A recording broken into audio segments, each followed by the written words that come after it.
She built an empire with bare hands and bleeding knees, and the man she built it for threw her away like a cracked shield. Queen Seraphina Vale didn't scream, didn't beg, didn't shatter the throne room glass when her husband looked her in the eyes and chose someone else. She just stood there, dignified, devastated, dangerous in a way nobody understood yet. Because the wolves who howl the loudest aren't always the ones you should fear. If you've ever been underestimated by someone you gave everything to, stay with me. Drop your city in the comments, hit that like. This story is for every soul who was cast aside before the world finally saw what they were worth.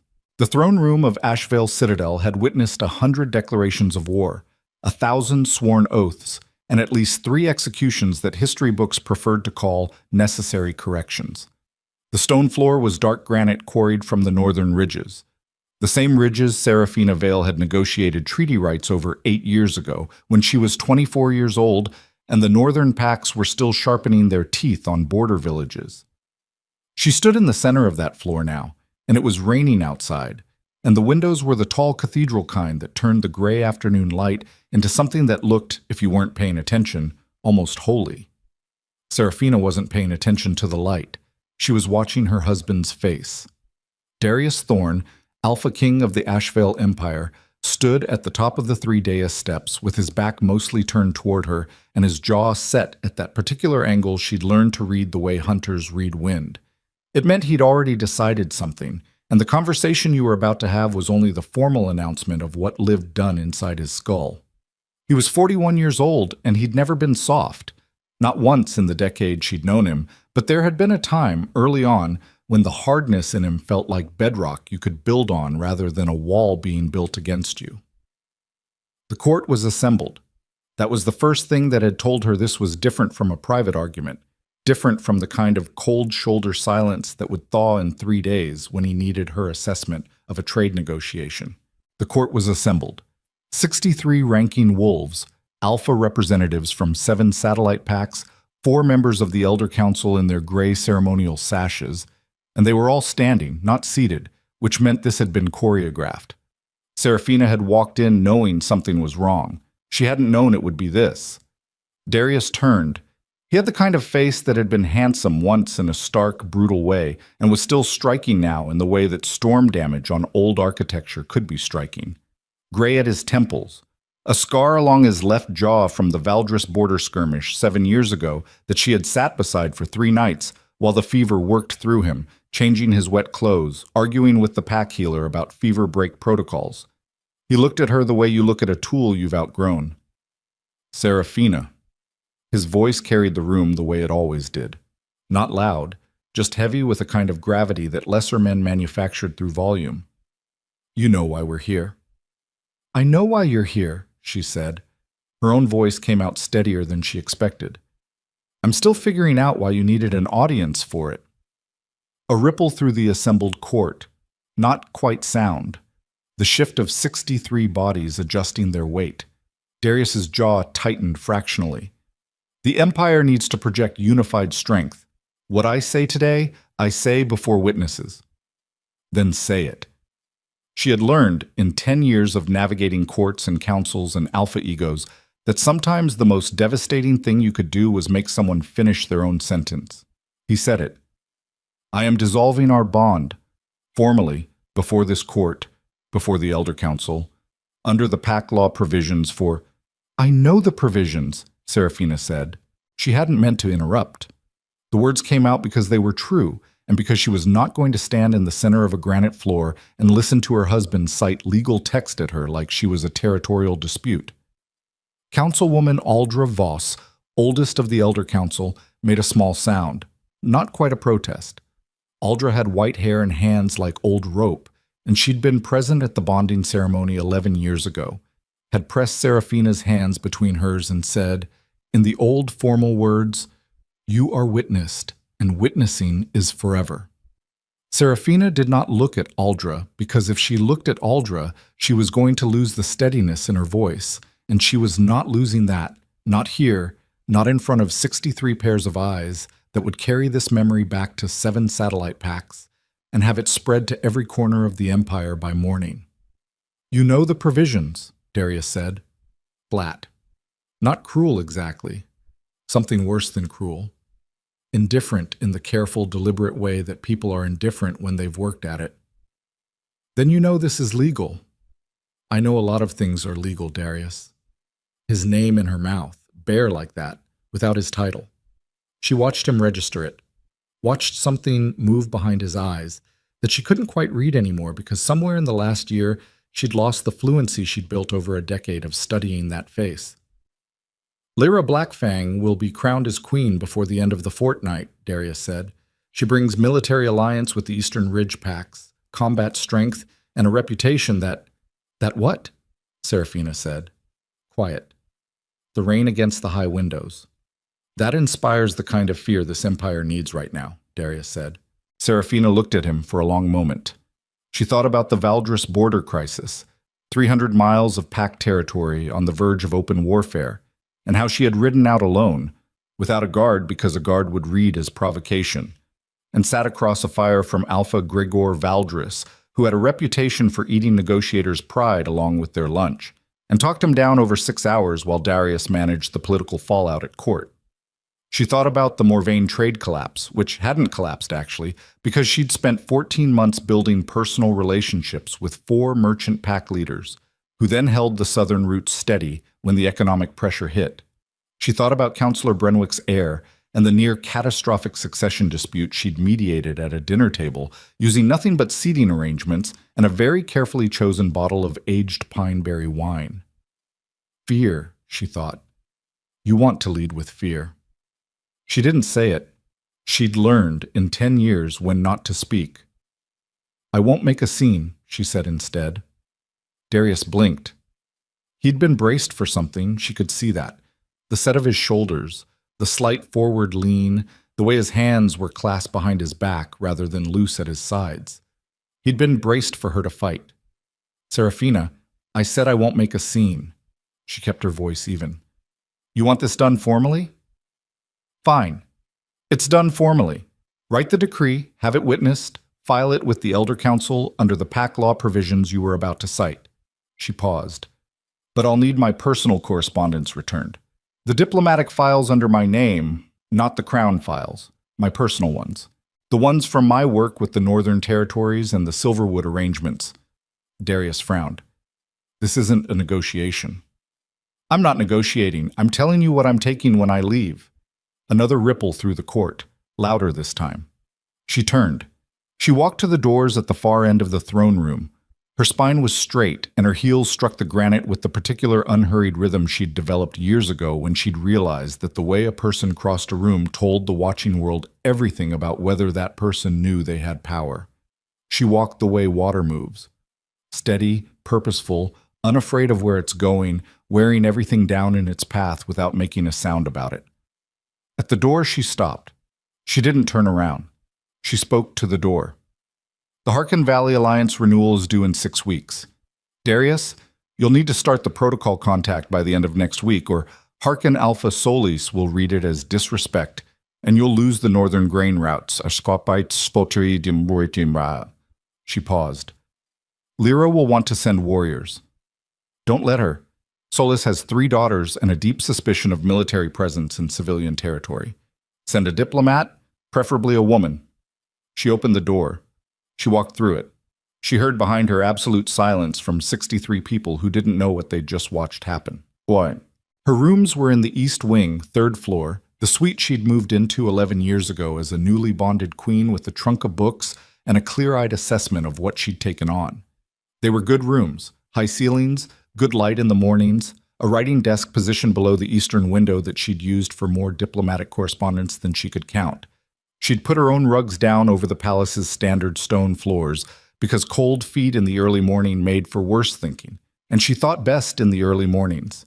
She stood in the middle of the suite for a moment after closing the door. Then she sat down on the edge of the bed and put her face in her hands and breathed. Not crying. She was not crying. She hadn't cried since the 3rd year of her bonding, when she'd finally understood the particular shape of loneliness that came with being indispensable without being valued. And she'd cried once, hard, privately, in this same room, and then she'd made a decision about what that meant, and she'd been making that same decision every day since. She breathed through it, the way you breathe through cold water, the way you breathe through the moment right before a difficult thing you've been dreading long enough that when it finally arrives, there's almost, not relief, nothing as clean as relief, but a terrible, unwanted clarity. She'd known this was coming. She hadn't known she'd known until the moment he said the words, and everything that had been uncertain resolved into shape, like the surface of still water after someone throws a stone. The ripples, and then the settling, and then the thing underneath that was always there, clear now. She had known. There was a knock at the door. "Come," she said. Maret came in. Marit Dolcin, who had been Serafina's personal aide since she was 26, who was 32 now and had the perpetual, slightly harassed energy of someone managing a small nation, which, honestly, was roughly what managing Serafina's schedule had required over the last decade. Maret had round shoulders and ink on her fingers, and she'd once talked down a visiting Alpha's second-in-command from a physical confrontation using nothing but a well-timed comment about the man's hunting technique, which Serafina had watched from across the room and felt genuine admiration for. Maret came in and looked at Serafina, and her face did a complicated thing that moved through several emotions too quickly to catalog and landed somewhere controlled and purposeful. "How bad was it?" Maret said. Not a question. Maret never bothered with questions when she was assessing a situation. Formal dissolution, court assembled, Lyra Blackfang as replacement. Serafina lifted her face from her hands. He cited PAC law provisions. Maret said a word that would have been inappropriate in court. It was entirely appropriate here. He cited the Machusus, Maret said. You rewrote half those provisions 3 years ago. I know. You personally negotiated the amendment that made the dissolution process less barbaric. I know, Maret. So he used your own... I know. Serafina stood up. I need the Silverwood correspondence, everything in the personal files under the Mountain Cedar box. I need the Northern Territory maps, my copies, not the official ones. And I need... She stopped, organized. I need to know how quickly we can move. Maret stared at her. You're not going to fight this. No. Serafina. What would I be fighting for? Serafina said. Not bitterly, just plainly, the way you state a fact about geography or weather. The throne? I don't want the throne. I want... She stopped again. I've been building something in Silverwood for 3 years. You know that. You've been helping me build it. I thought that was... Maret made a gesture. A project. A contingency. It was both, Serafina said. Now it's just the next thing. Maret was quiet for a moment. She had the look of someone rapidly recalibrating a map they'd been navigating by. The others are going to want to know, Maret said finally. Elisa. Commander Wren. Councilwoman Aldra has already sent a page. What does Aldra want? She wants to discuss. Her word, discuss. Which from Aldra means she's furious and has opinions about the succession of 3 different territorial arrangements that now become legally complicated. Tell Aldra I'll write to her. Not from here, from Silverwood. In 2 weeks. Serafina went to the writing desk, opened the top drawer, pulled out a flat leather case she'd put there. Not recently. Put there 18 months ago, when she'd first understood that certain preparations were not paranoid, they were prudent. I'll write letters. I'll write a lot of letters. But I won't have those conversations here, in this building, where everything I do or say will be filtered through what people think they're watching. What are they watching? Serafina looked up. Right now? A woman being removed from power. She closed the leather case. In 3 years? We'll see. She left Ashvale Citadel on a gray morning 4 days later, before the General Court was awake. She'd been advised by 2 different people, Maret and Commander Elisa Wren, who ran the Eastern Military Outpost and who had come personally, without invitation, on the second day to stand in Serafina's suite, with her arms crossed, and her eyes doing the thing they did when she was fighting down anger that she'd decided it wasn't useful to express. To leave with ceremony. Leave with dignity. Make it visible and controlled and political. Serafina had thought about it. She left before dawn instead. She took 2 horses, Maret, and a cart with her personal files and 4 trunks. She left no note for Darius.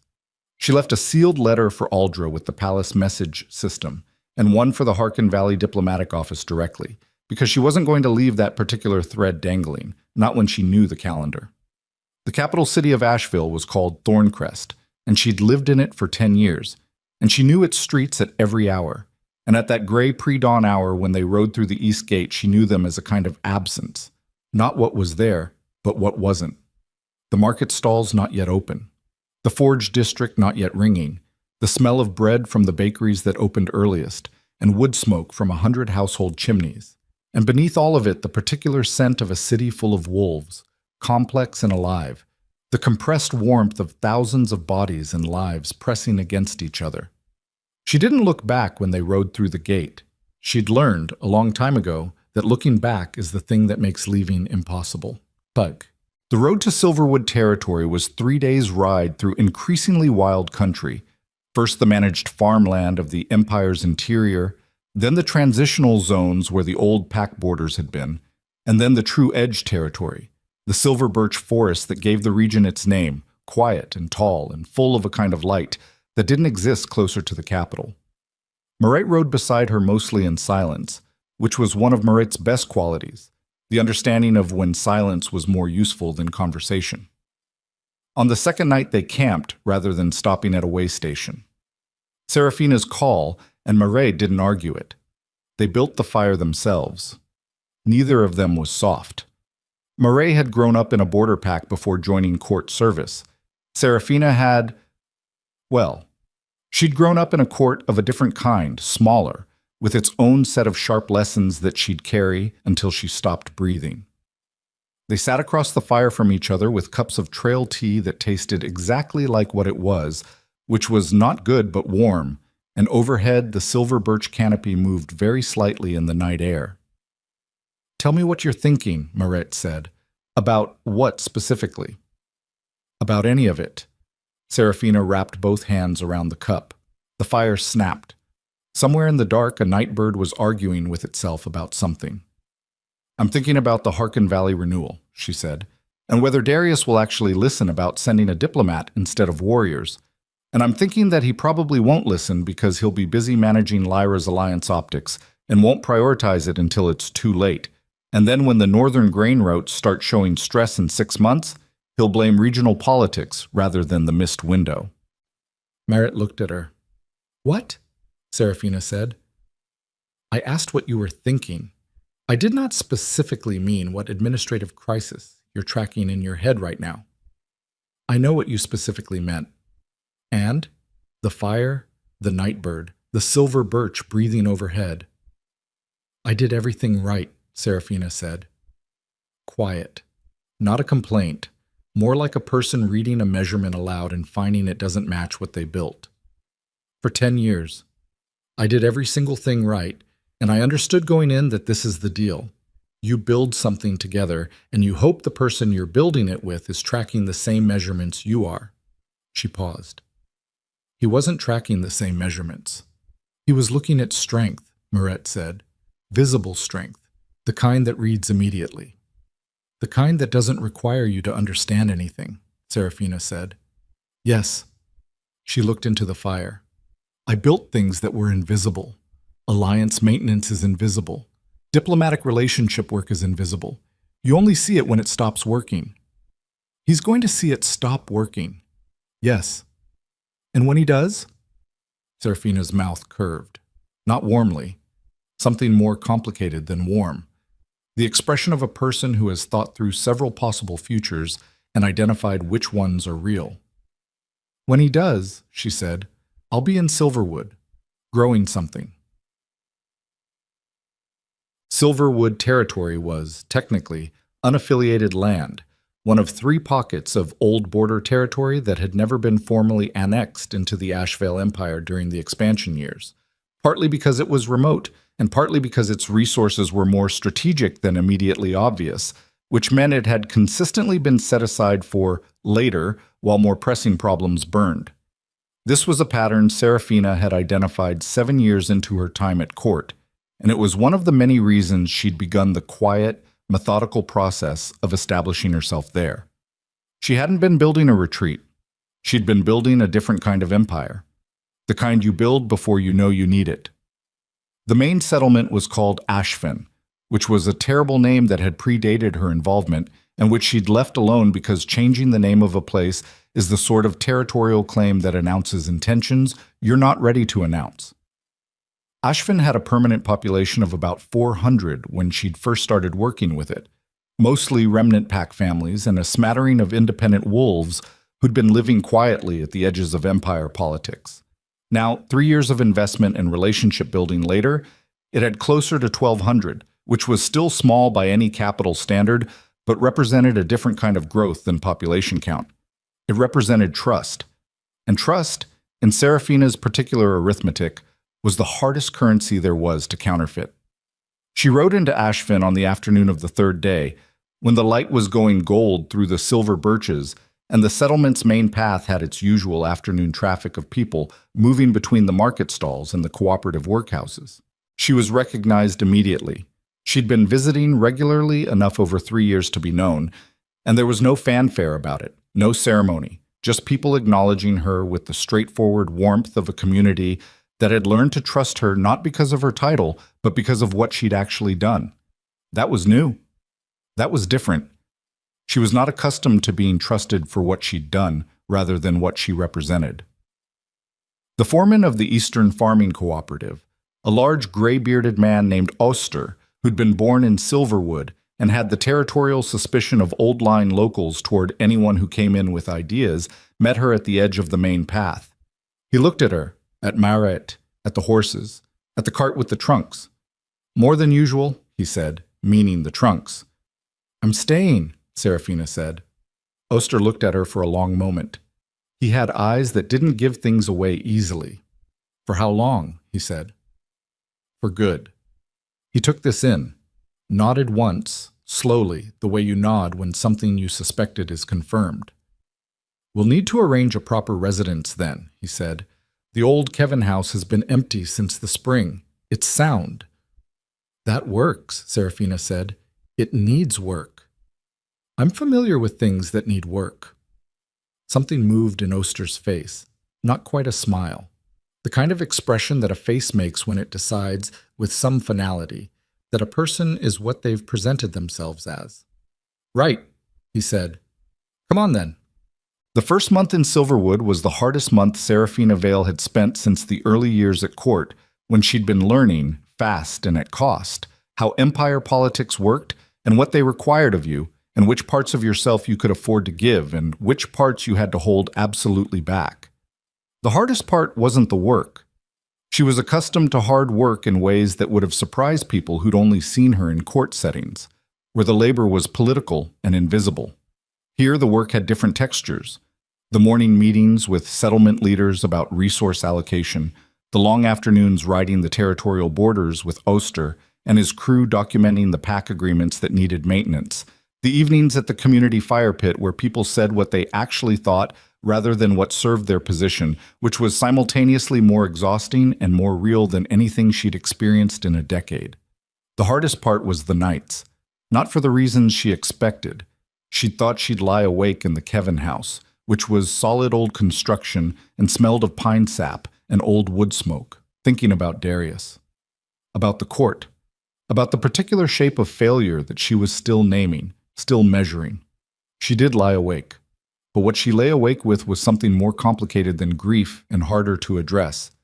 It was the specific quality of silence that you experience when a very long period of your life is over. Not quiet, something underneath quiet. The way the world sounds when an engine stops that has been running so long you'd stopped hearing it, and now the absence of it is louder than the thing itself had ever been. She lay in the dark in the Kevin house, and she thought, this is what I am without all that. And then she lay there a while longer, learning what the answer to that was. It wasn't as empty as she'd feared. It wasn't as settled as she needed it to be yet, either. She kept working. She wrote letters. She built things. She had the kind of conversations with Oster and the Territorial Council that she hadn't had in years, the kind where the people across the table from you are actually trying to solve the same problem you're trying to solve, rather than trying to advance a position. She learned the names of 1,200 people, and she was good at names, and it mattered, She had always known it mattered, the specific and undervalued work of knowing a person's name. But 6 weeks after she arrived, the letter came from Ashevale. It was from Marette, who had stayed one additional week to manage the transition of Serafina's court files, and then ridden south on a separate errand, and it was written in Maret's cramped practical hand on paper that had clearly been folded several times in ways that suggested urgency. Serafina read it standing up in the Kevin house kitchen with morning light coming through the window she'd cleaned herself 3 weeks ago. The Harkin Valley renewal had gone wrong. Not all the way wrong yet. But Darius had sent the wrong contact. A warrior envoy, not a diplomat, and Alpha Solus had received them with visible coldness, and the renewal meeting had been postponed indefinitely, which everyone at court understood was Solus's version of a closed door that hadn't quite locked yet. The northern grain routes were showing early stress markers. One of the eastern border packs had quietly withdrawn from a standing agreement about patrol cooperation, and no one had caught it for 2 weeks. Lyra Blackfang had addressed the court 3 times, and each address had been short, aggressive, and militarily focused in a way that left the civilian administrators in an uncomfortable silence. And then, at the bottom, in a slightly different pressure of pen that meant Maret was writing this part more carefully. The Elder Council has asked Councilwoman Aldra to reach out to you, not formally. Informally. I think they're watching. I think some of them know things are going to get worse before they get better, and I think they want to know where you are. Serafina set the letter down on the kitchen table. She stood there a moment in the morning light. Something was moving in her chest that she didn't give a name to. Not satisfaction, that would be too clean for what it was. Something more complicated. The specific feeling of watching a thing unfold that you understood long before it happened, which is never actually good, which is never what you wanted, which doesn't feel like vindication because vindication requires wanting the other person to fail, and she hadn't wanted that. She'd just known. Knowing and wanting are not the same. She'd known. And here it was. She wrote back to Maret. Careful, measured. Tell Aldra I'm here and working, and I'll be available for correspondence in 2 weeks when I finish the current Territorial Council project. Tell her I heard about Harkin. Tell her nothing else.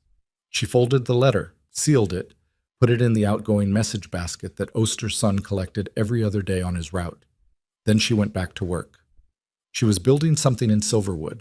She was building it on her own terms, in her own time, with the people who'd chosen to be here, not because of her crown, not because of her title, not because she was bonded to power, because she was worth trusting. That was the thing about being cast aside. People who cast you aside think they're watching you fall. They're watching you clear the wreckage out of your way. And 300 miles north, in the Ashevale Citadel, a court that didn't understand what it had lost was beginning, very slowly, to understand what it had lost. The grain routes weren't the half of it. What was coming? The things Serafina Vale had seen in her peripheral vision for 6 months before her husband cited pack law at her in a room full of witnesses was not a trade disruption. It was a reckoning.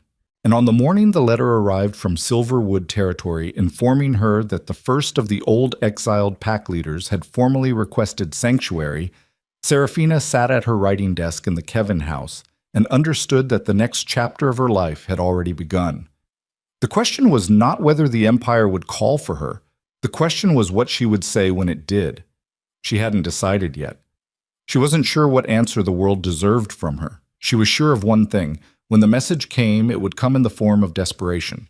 And desperation, in Serafina's experience, was the single condition under which people were finally capable of hearing the truth.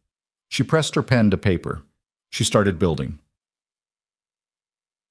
Outside the Kevin house, in the silver birch settlement that had grown from 400 souls to 1,200 on the strength of exactly this, a woman's patient, relentless, invisible work, a second messenger arrived at the gate. This one wasn't from Maret.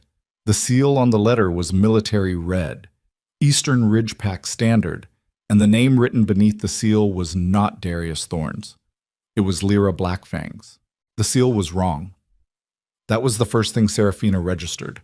Not fear, not calculation, just the immediate physical wrongness of that red wax pressed with the Eastern Ridge standard sitting on her kitchen table next to Maret's letter, like a stone dropped into still water.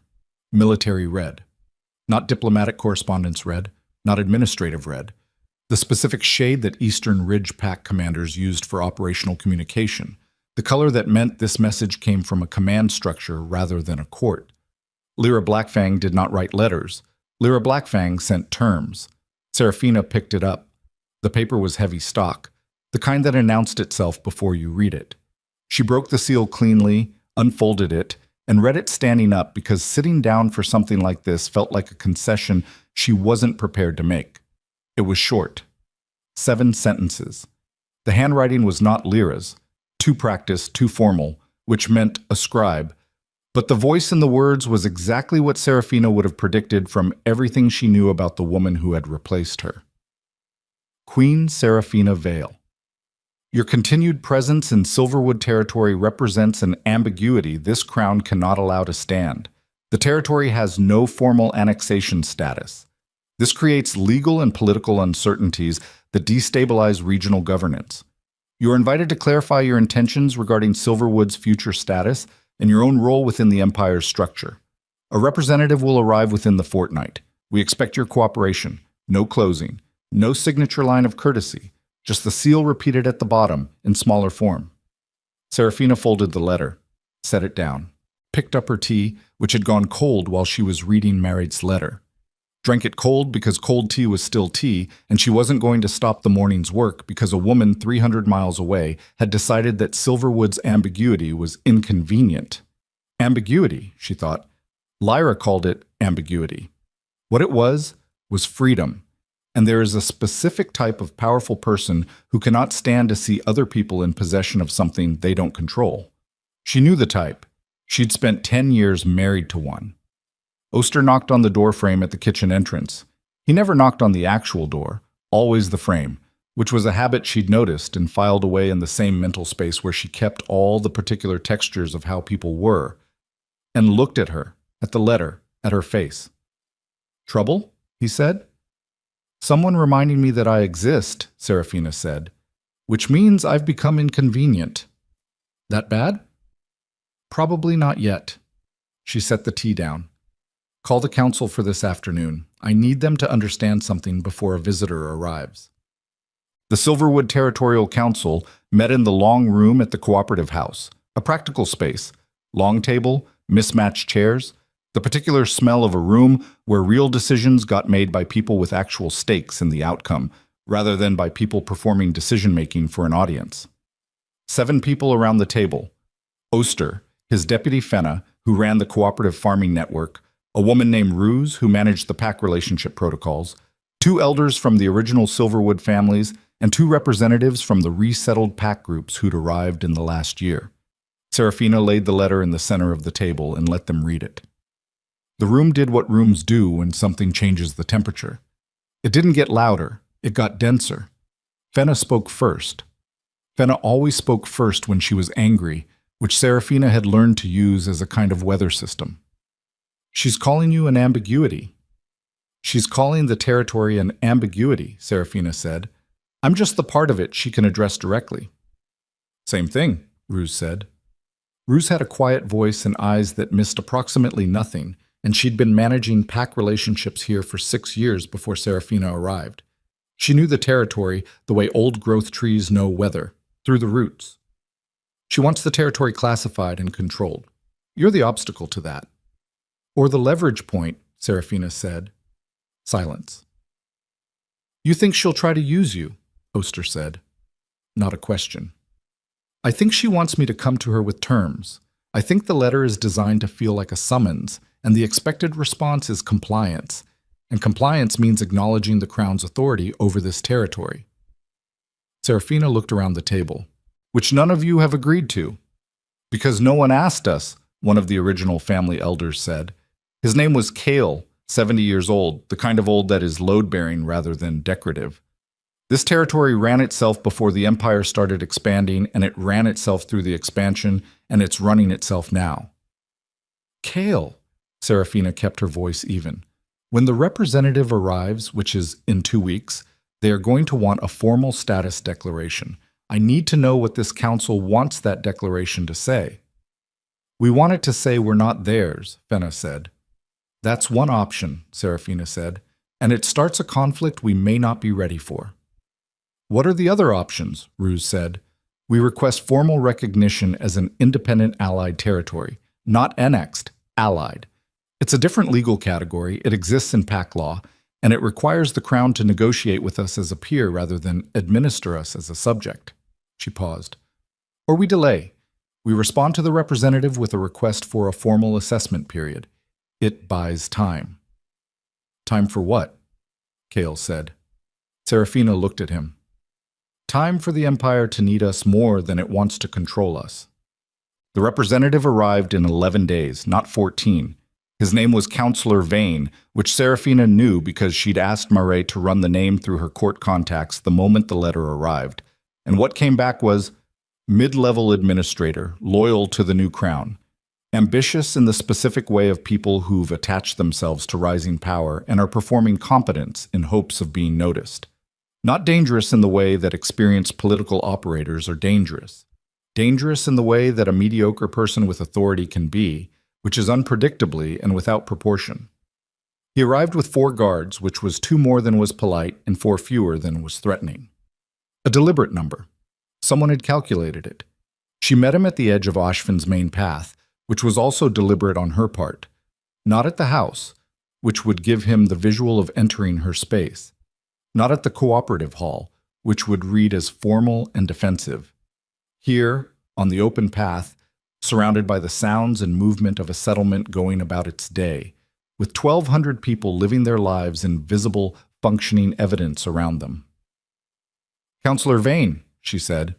He was 30-something, narrow-faced, wearing the Empire's administrative gray with Lyra's new court insignia at the collar. He looked at her the way people look at someone when they've been briefed on them and are now discovering that the briefing didn't quite cover the reality. Former Queen Serafina, he said. The title choice was intentional. She let it land without reacting. Walk with me, she said. She didn't wait for him to agree. She turned and walked, and after a brief hesitation she heard him fall into step beside her, which meant she'd already established the pace and direction of this conversation before he'd said 10 words. Survival, she'd learned, was 90% pace and direction. The person who sets those controls everything that follows. Queen Lyra's communication outlined the Crown's concerns regarding Silverwood's status, Vane said. It did, Serafina said. She was walking him through the cooperative quarter, past the working buildings where Fenna's network ran its daily operations. The smell of fresh-cut timber and something baking, people moving with purpose. What did you expect to find here, Counselor? He paused fractionally. A situation requiring administrative clarity. Look around, Serafina said. He looked. She watched him look. This is... He stopped. Started again. This is more developed than the Crown's information indicated. The Crown's information is 6 months old at best, Serafina said. Things have moved quickly here. How many residents? 1,400 and growing. She'd rounded up. The number was accurate within 60 people. 3 functional cooperative work systems, 2 active pack integration agreements with former border groups, a food surplus that we've been sharing with 2 of the southern fringe packs who had a drought season. She stopped walking, turned to look at him fully. Tell me what administrative clarity looks like for that, Counselor. He was recalibrating. She could see it in the way his eyes moved, running calculations he hadn't expected to run. The Crown's position is that unaffiliated territory creates legal. I know the Crown's position. I helped write the legal framework the Crown is citing. She kept her voice conversational, not aggressive. Aggressive is what people expect from someone who's been displaced, and people perform better when they're confused. What I'm asking you is what you see when you look at this. A pause. I see a functioning settlement, he said. You see a functioning settlement that has managed its own integration of 3 former rival pack groups, maintained food production through a difficult spring, and built interpack cooperation agreements without a single military intervention. She held his gaze. The Empire spent the last 3 years trying to get those 3 pack groups to stop raiding each other's borders. I know, because I wrote the initial diplomatic framework for that effort. She started walking again. It didn't work then, it works now. You might want to ask yourself what changed. Vane walked beside her in silence for several steps. Queen Lyra's position, he said carefully, is that this territory's assets and relationships should be functioning within the imperial framework rather than independently of it. Tell me what the Empire would do differently here that it's not doing, Serafina said. He didn't have an answer ready. That told her everything. She stopped at the edge of the community green, where the silver birch line started, and the late afternoon light came through the leaves in the way it did here that she'd stopped noticing, only to find herself stopped by it regularly, the particular angle of it. I'm going to offer you something to take back to the Queen, Serafina said. Vane straightened, ready for terms. A meeting, Serafina said. Not here, not at the capital, somewhere neutral. I'll meet with a representative delegation, 3 people, Crown representatives, and I'll present Silverwood's case for independent allied status under PAC law. She looked at him. Tell Lyra that annexation of this territory will cost more than it produces. Not because I'll resist it. I won't resist it with force. That's not how I work. But because the 1,400 people here and the PAC networks they're connected to will not cooperate with a Crown structure that doesn't cooperate with them. And you cannot administer cooperative networks through force. She paused. Your Queen is strong. Strength isn't the tool this situation calls for. Vane looked at her for a long moment. I'll convey the offer, he said. I know you will, she said, because you came here expecting disorder and you found something worth reporting accurately. She left him on the community green and walked back to the Kevin house through the late afternoon light. Her hands, she noticed when she was out of his sight line, were not quite steady. Not from fear, from the sustained effort of that kind of controlled precision, the way a bowstring is not quite still even after the arrow has left. She breathed through it. She sat on the step of the Kevin house and breathed. Marae appeared from the side path with the look of someone who had been listening from a careful distance. Well, Maret said. He'll report accurately, Serafina said, which means Lyra gets a real picture of this place for the first time. And then? And then she makes a decision. Serafina looked at her hands, steadied them. Either she's smart enough to want what this place actually is, an asset, or she's too threatened by what it represents to think clearly. What does it represent?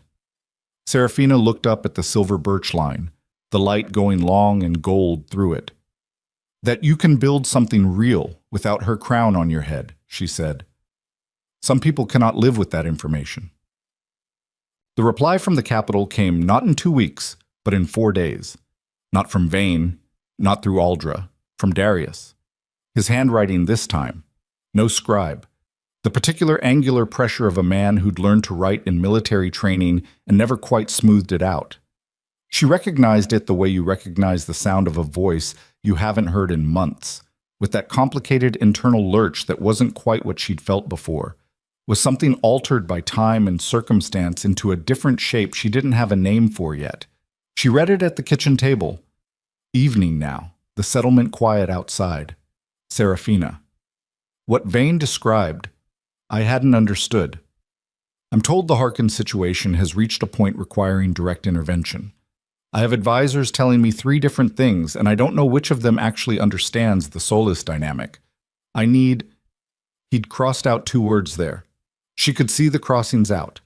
I would like your assessment, not a request for return, just what you'd do if you were still handling the Northern Territories. She sat with the letter for a long time in the quiet kitchen. Outside, through the window, a lamp was lit in the cooperative hall where Ruse's team worked late on the PAC agreement documents. The settlement sounds wound down for the night. Voices, a cartwheel on stone, someone calling a name she recognized. She was building something here, real, hers. And 300 miles away, a man who had set her down was picking up the phone she'd built and calling to ask how it worked. She picked up her pen. She thought for a long time before she wrote a single word. And then she wrote, not to Darius. She would write to Darius, but not yet. Not tonight. She wrote instead to Aldra, Councilwoman Aldra Voss, who had pressed her hands between old rope palms and said, You are witnessed, and who was watching, Maret had said. Watching and waiting. Aldra. I need to understand the current state of the Harkin protocols before I advise anyone on intervention. Send me everything you have, all of it. And tell me who is actually in the room when the northern reports come in, because what I do next depends on who is listening. She sealed it, set it in the basket. She sat in the kitchen in the lamplight, and for the first time since she'd ridden out of Asheville Citadel in the pre-dawn gray, she felt the shape of what was coming with a clarity that was less like anticipation and more like the moment before weather breaks. That breath of stillness that happens only when something large has already decided its direction. The Empire was calling. She hadn't decided yet what she would give it. But Darius's letter, crossed out words and all, had told her something that changed the arithmetic of every calculation she'd been running. He wasn't asking Lyra. He was asking her. And somewhere in the capital, Lyra Blackfang had to know that. What a woman like Lyra did when she found out her king was writing letters to his former queen in the middle of a crisis was not going to be measured or strategic or diplomatic. It was going to be the kind of move that couldn't be taken back. The lamp in the cooperative hall went dark. The settlement slept. Seraphina Vale sat at her kitchen table in Silverwood, wide awake, watching the door she knew was about to be kicked open, and deciding, with a particular cold precision that 10 years of invisible labor had sharpened into something dangerous, exactly where she would be standing when it was. Aldra's package arrived 3 days after Seraphina sent the letter. Not a letter back. A package, the kind that required 2 hands to carry, wrapped in oilcloth and sealed with Aldra's personal mark rather than any official council stamp, which meant it had traveled through private channels rather than the standard court messaging system. Oster's son brought it to the Kevin house with the expression of someone who understood that what he was carrying was heavier than its physical weight. Seraphina opened it at the kitchen table with Marae standing to the side and the morning not fully light yet. Inside, 40 pages of briefing documents, Northern Territory reports, Harkin Valley correspondence going back 8 months, which meant Aldra had been compiling this before Seraphina even left the capital, which meant the old councilwoman had seen this coming in the specific way that people who've watched empires long enough develop a particular peripheral vision for collapse. There were meeting transcripts, not official minutes, unofficial ones, the kind someone writes privately for their own record, from 3 closed-door sessions Seraphina had not been present for, and at the bottom, in Aldra's handwriting on a single sheet, not a letter, just notes the way a person writes notes to themselves. The northern votes have moved, Voss, Kale, the Harkin block. They are not with the new crown. They are waiting. They will not wait past the Winter Council. If something does not change before the Winter Council, the fracture becomes permanent, and what comes after is not politics, it is war. Seraphina read it twice. Then she sat back in her chair and looked at the ceiling of the Kevin house kitchen, which had a water stain in the far corner she'd been meaning to address and hadn't. And she thought about what waiting meant, what the shape of it was, what it cost. Aldra is telling you to come back, Maret said. Aldra is telling me the timeline, Seraphina said. That's different. Is it? She looked at Maret. Maret looked back at her with the particular directness of someone who has been honest with you long enough that they've stopped being careful about it. It means I have until Winter Council to either position Silverwood as leverage or commit to neutrality, Seraphina said. If I'm going to do something, I have to start now. And what are you going to do? Seraphina looked back at the 40 pages spread across her kitchen table. She thought about Darius's letter, the crossed-out words, the fact that he had written to her at all, rather than to any of the advisors who surrounded him daily. She thought about Lyra Blackfang, who had not written to her again after Vane's report, which was either strategic silence or an anger too large to route through correspondence. She thought about 1,400 people in Silverwood who had built something real on the specific understanding that she was here, that she was staying, that this place was not a waiting room. I'm going to meet with Darius, she said. Marae was quiet for a moment. On what terms? His. Let him choose the location. Let him make the request formally. She began stacking the documents, organizing them with the particular efficiency of someone who has processed large amounts of difficult information for a decade and knows which pile means what. He needs to be the one asking. If I go to him, it reads as return. If he comes to me, it reads as something else. It reads as desperation, Maret said. It reads as acknowledgement, Serafina said, which is the first step toward actually fixing what's broken. She wrote to Darius that evening, short, precise, the way she'd always communicated with him in the early years before she'd learned to soften things for the sake of the reception. I have Aldra's materials.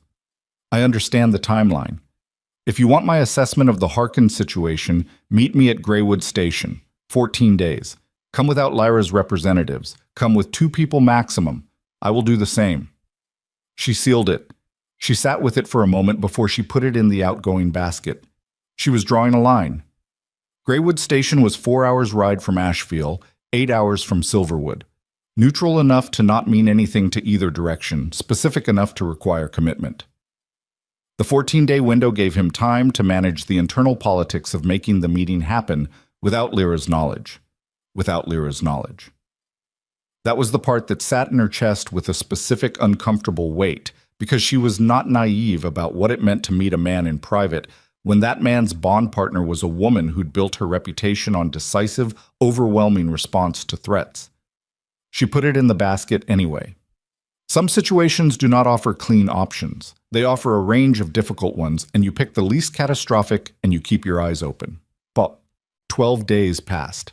In those 12 days, Serafina ran 3 territorial council sessions, finalized the independent Allied status documentation with Roos's help, received 2 more former Exile Pact delegations who wanted to discuss Silverwood's integration agreements, and wrote 14 letters to Aldra, to Pact contacts, to the Harkin Valley diplomatic office directly under her personal seal rather than the Crown's, because she was still the person those relationships were built around even if the Crown had changed. On the 12th day, Marek came to find her in the East Field, where she'd been doing a site assessment with Oster for a proposed expansion of the farming cooperative.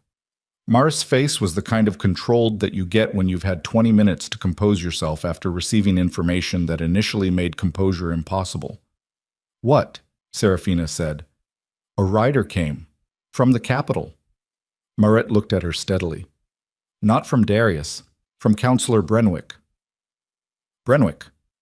Old family noble, one of the core Imperial Council members, someone Serafina had worked with closely enough to understand his particular brand of political loyalty, which was to whoever appeared most likely to win, managed through elaborate justifications that he delivered with complete sincerity because he'd long since convinced himself that strategic alignment was the same thing as principle. "What does Brenwick want?" Serafina said. "He's not delivering a message for himself." Maret paused. "He's delivering one for Lyra." The East Field in late morning, the smell of turned earth and something green. Oster a few feet away, carefully not listening. "Tell me," Serafina said.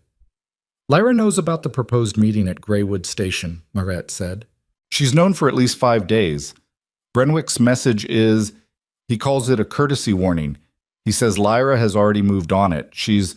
Another pause, the kind where someone is deciding how directly to say a thing. "She's issued a territorial declaration. Silverwood is being formally classified as an annexed subsidiary under the Crown's emergency administrative provisions. The declaration was filed with the Elder Council yesterday." Serafina heard it. She stood in the East Field and she heard it, and the first thing she felt was not panic, not rage, not the kind of wounded outrage she might have felt a year ago. What she felt was a specific clarifying cold, the same cold she'd felt standing in the throne room when Darius said the words. But different now because now she understood it better, recognized it as the thing her body did when a situation stripped all the peripheral noise away and left only the essential. She'd been maneuvered. Her letter to Darius, sent through what she'd believed were private channels, had been seen. Intercepted or observed or simply told to Lyra by someone in Darius's household whose loyalty had already shifted in the particular quiet way that loyalties shift when people decide the wind is going one direction. And Lyra, rather than meeting the situation with the negotiation Serafina had been preparing for, had done what Lyra did. She'd hit first, hard, and framed it as administrative process, annexed subsidiary, emergency provisions. That phrase meant Silverwood's independent status was now legally challenged before Serafina had filed a single document claiming it. It meant any meeting at Greywood Station could now be characterized as an annexed territory's representative meeting with the Crown, rather than two independent parties negotiating. It meant the ground she'd been building on had been legally shifted beneath her feet. "Oster," she said. "Yeah," Oster said, who had been not listening with complete attention. "How quickly can you get the Territorial Council together?" "An hour." "Do it now." The council meeting was not like the others. The others had been structured, deliberate, the particular pace of people who were building something and understood that building required patience. This one had a different texture from the moment people sat down. Everyone in that room had heard something by the time they arrived, because 1,400 people is a community, and communities have nervous systems. And what had happened to Silverwood's status in a council room 300 miles away had already moved through the settlement's awareness like a current through water. Cale, the oldest of the original family elders, was the first to speak. He looked at Serafina across the long table with eyes that were carrying something that might have been told you so if he'd been a smaller man, but was actually something more like grief. "They're claiming us," he said. "They're filing a claim," Serafina said. "There's a difference. A filed declaration under emergency provisions requires Elder Council ratification within 30 days. It's not ratified yet." "Will it be?" Ruse said. Serafina thought about Aldra's note. "The northern votes have moved. Not unanimously, but Lyra doesn't need unanimous. She needs majority." "Does she have it?" Fenna said. The answer was she didn't know. And not knowing, after a decade of knowing, of making it her business to know, of understanding the precise vote count in any given room before she walked into it, not knowing landed with a specific weight. "I need to go to the capital," Serafina said. The room did what rooms do. Not loud. That dense, loaded silence where people are processing something that changes the shape of what they thought they were in. "You said you were staying," Fenna said. Careful. Not an accusation. Something more exposed than that. "I said I was staying in Silverwood," Serafina said. "This is about Silverwood. What happens in that Elder Council chamber in the next 30 days determines whether this settlement is ours to run or the Crown's to administer." She looked around the table at the people she'd spent 10 months learning, building with, becoming responsible to. "I'm not going back to the capital to resume a position. I'm going to make an argument." "What argument?" Ruse said. "That an independent allied territory under voluntary cooperative agreement with the Empire is worth more to every party than an annexed subsidiary that will require constant administrative force to manage." She met Ruse's eyes. "It's the truth. And it's the kind of truth that some of the Elder Council will hear if it's made in person, on the record, with documentation." "And if they don't hear it," Cale said.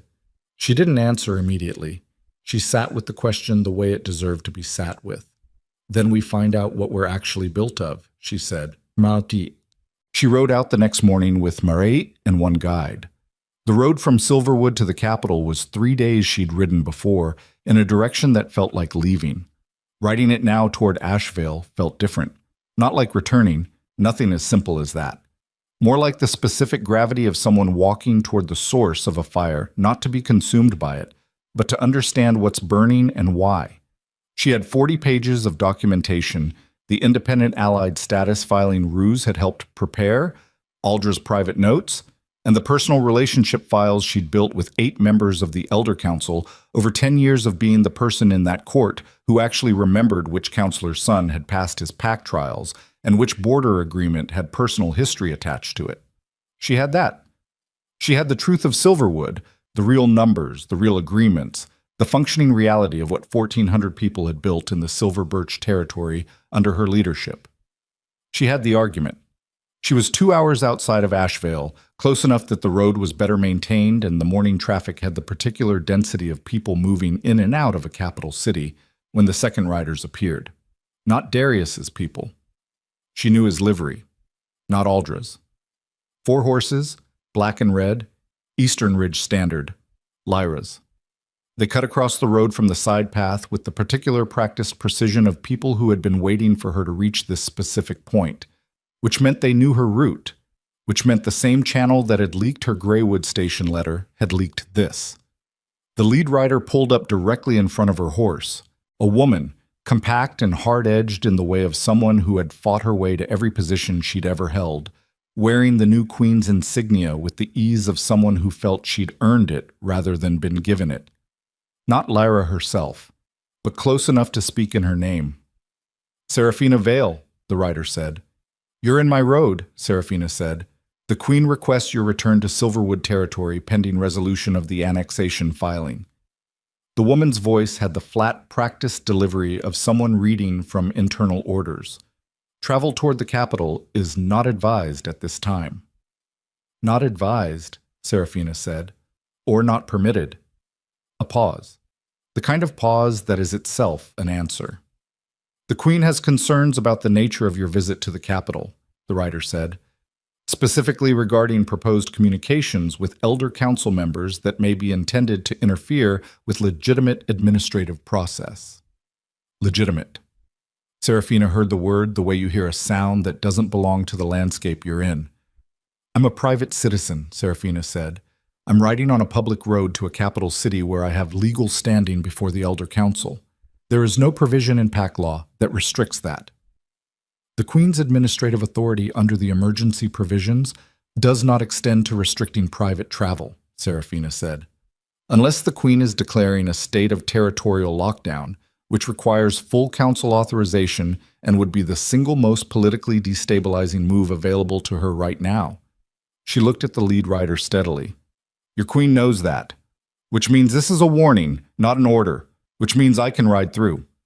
The rider's jaw tightened. Her horse didn't move. 4 of them. One direction, the road to Asheville on the other side. Seraphina understood with the particular coldness of full clarity that she was standing at the exact point where the story changed, not in the ways that had changed before: the dissolution, the exile, the letter, the declaration. Those had been moves in a game she'd understood the shape of. This was different. This was Lyra demonstrating that she was willing to make this physical. The woman who'd built 10 years of power on the principle that real authority doesn't require force was being asked, on a public road 2 hours from the capital, whether she would back down from force. And the brutal, clarifying truth of that moment, the thing that moved through Seraphina's chest like cold water hitting somewhere deep, was that she understood right then that she had been wrong about one thing. She thought she could walk back into that council chamber and make a case, and the quality of the case would carry the day. She'd been thinking like the Queen she used to be, the Queen who operated inside a system that, whatever its faults, was nominally governed by law and process and the accumulated weight of agreements. Lyra didn't care about accumulated weight. Lyra had looked at the accumulated weight of everything Seraphina had built and had made a single calculated move to legally reclassify it as hers. You don't fight that kind of move with documentation. You fight it differently or you lose. Seraphina sat on her horse in the road and breathed and made the decision that she would never have made a year ago, would never have thought she needed to make, because a year ago she had still believed that the right argument in the right room would always matter more than the raw fact of who controlled the room. She looked at the lead rider. "Tell your Queen," she said, "that I'm going back to Silverwood." Something shifted in the rider's face. Not victory. Something more complicated. Almost like confusion at how clean the concession was. Seraphina turned her horse. She rode back the way she'd come. Murray fell in beside her without a word. The guide took the rear. Behind them, the 4 black and red riders watched until the road bent and the tree line swallowed them. Murray waited until they were fully out of sight. "You back down," Murray said. Careful. The tone of someone who trusts you but needs to understand. "I changed direction," Seraphina said. Her voice was even. Her hands on the reins were steady. "Those are different things." "She's going to read that as winning." "Good," Seraphina said. "Let her." Moret looked at her face, looked at whatever was in her eyes that had not been there before. "What are you going to do?" Moret said. Seraphina looked at the road ahead, the silver birch line in the middle distance, the settlement she'd built and the people in it, and the 1,400 lives that were now, thanks to a declaration filed in a council room 300 miles away, classified as imperial subjects without their consent. She thought about Aldra's note. They will not wait past Winter Council. She thought about the lead rider's face, that flicker of confusion at a clean concession. She thought about 10 years of being the most powerful invisible person in an empire. 10 years of making things work through argument and relationship and the patient, relentless accumulation of trust. 10 years of believing that the right kind of power didn't need to announce itself. She had backed down from the road to Asheville because the road to Asheville led to a room she could no longer win through the means she'd always used. But Lyra had made a mistake. A fundamental, irreversible one. She had blocked the road. And every person in the Elder Block, every pack leader in the Northern Territories, every council member who had been watching and waiting and measuring, they would hear about this. They would hear that Lyra Blackfang had put riders in a public road to stop a private citizen from exercising her legal right of movement. They would hear it the way that people hear the first thing that makes a pattern visible. Serafina had not been going to the Elder Council to make an argument. Now she didn't have to. Lyra had made it for her. "I'm going back to Silverwood," Serafina said, "and I'm going to wait exactly 3 days." "For what?" Marit said. "For Darius to hear what happened on this road." She looked at the silver birch line. "And when he writes to me, and he will write to me because he is not blind, whatever else he is, I'm not going to respond with documentation or arguments or requests for neutral meeting locations." She paused. "I'm going to tell him to come to Silverwood himself. Not a representative, not a letter. Him." She let that sit for a moment in the morning air. "And when he comes, and he'll come, because the alternative is watching his empire fracture at the elder level before winter. He's not going to walk into a negotiation." Marit waited.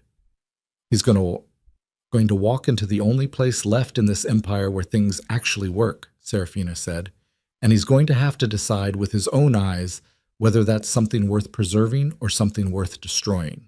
She rode forward. Silverwood was 8 hours away. The road was empty ahead.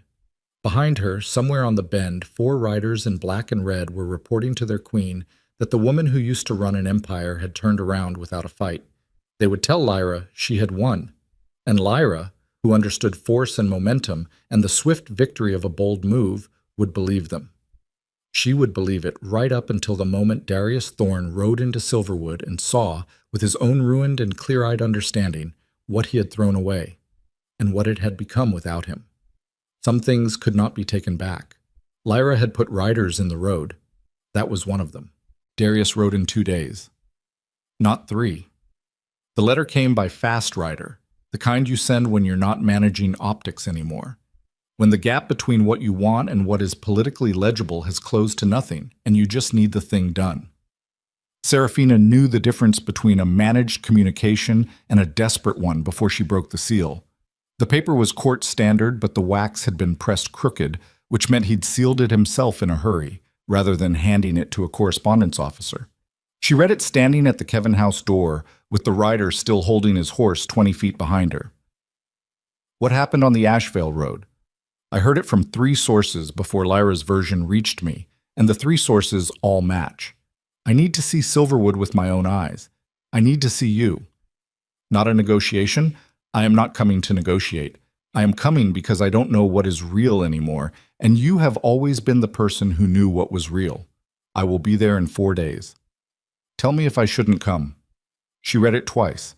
She folded it, put it in her coat pocket, turned to the rider. "Tell him to come," she said. "Oshem, 4 days." She didn't spend those 4 days preparing for Darius the way a person prepares a performance. She spent them doing what she'd been doing. The Territorial Council, the Farming Cooperative Assessment, the pack integration meetings, the 100 ordinary details of a settlement that was building itself into something real. She made no special arrangements. She cleared nothing away. She told Marais, who gave her a look that contained an entire conversation they didn't need to have out loud. And she told Oster, who nodded once and said he'd make sure there was enough in the guest quarters, and that was the extent of it. If Darius came to Silverwood and found performance, he would see performance. She was not performing anything, not anymore. That was the point. On the 3rd day, a second message arrived. This one not from Darius. From Aldra. 2 sentences. Lyra has requested an emergency ratification session for the annexation declaration. The Elder Council convenes in 6 days. Whatever you're doing, it needs to be done before then. 6 days. Darius arriving in 1. 5 days for whatever was going to happen between them to produce something usable, some change in the political landscape, some shift in the alignments that made the Elder Council's vote land differently than it would land right now, which was in Lyra's favor by a margin thin enough to matter. Seraphina held the letter for a long time. She thought about the arithmetic of this.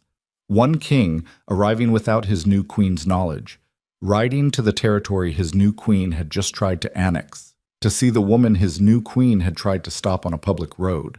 The arithmetic of that situation produced a very specific kind of pressure, the kind that either broke things open or drove them underground, and she was not in control of which it was going to be. She had never been less in control of any situation she'd maneuvered herself into. The particular texture of that, of standing in uncertainty she couldn't manage her way out of, that required something from her she'd spent a decade keeping in careful reserve, sat in her chest like a stone finding its resting place. Heavy, final. There. She put the letter down. She went back to work. Bam! Darius arrived on the 4th morning before the settlement was fully awake, which told her he'd ridden through the night. He came with 2 people, his personal guard captain and a young advisor she didn't recognize, and his horse had the sweat-dark coat of an animal pushed hard over distance. He looked like someone who hadn't slept, which made 2 of them, because she'd been awake since the 3rd hour watching the dark outside the Kevin house window, and working through every possible shape of the conversation that was coming. She met him at the settlement edge. He looked at her. She looked at him. 10 months since they'd been in the same space. The throne room, the granite floor, his face doing that thing she'd learned to read. He looked different outside the citadel. Smaller, in some specific way that wasn't physical. The way powerful people look when you see them outside the architecture that holds their power up. He looked, she thought, like someone who'd been wrong for long enough that it had started to show. You rode through the night, she said. Yes. Come on then. She walked. He dismounted and walked with her, and his 2 people followed at a distance that suggested they'd been told to stay back, which she appreciated for reasons that had nothing to do with sentiment. She walked him through Silverwood the same way she'd walked Vane, through the cooperative quarter, past the working buildings, along the path where people were starting their morning routines. But it was different with Darius because Darius had context.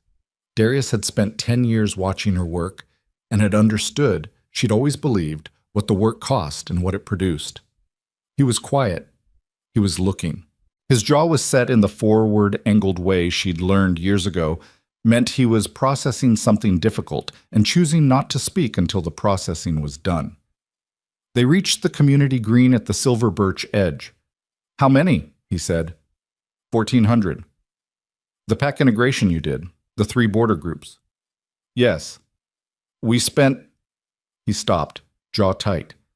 The Empire spent 4 years and significant military resources attempting to stabilize those 3 groups. I know. I wrote the framework.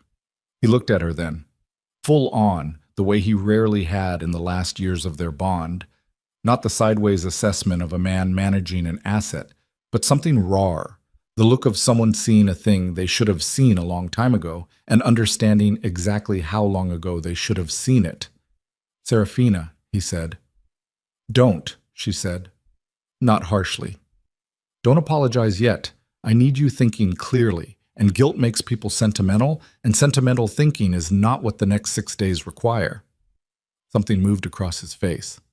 Not offense, closer to recognition. The particular recognition of a man who'd spent a year surrounded by people who deferred to him, remembering what it felt like to be spoken to directly. Tell me what the next 6 days require, he said. Lyra's annexation declaration goes to the Elder Council in 6 days. You know what the vote count looks like right now.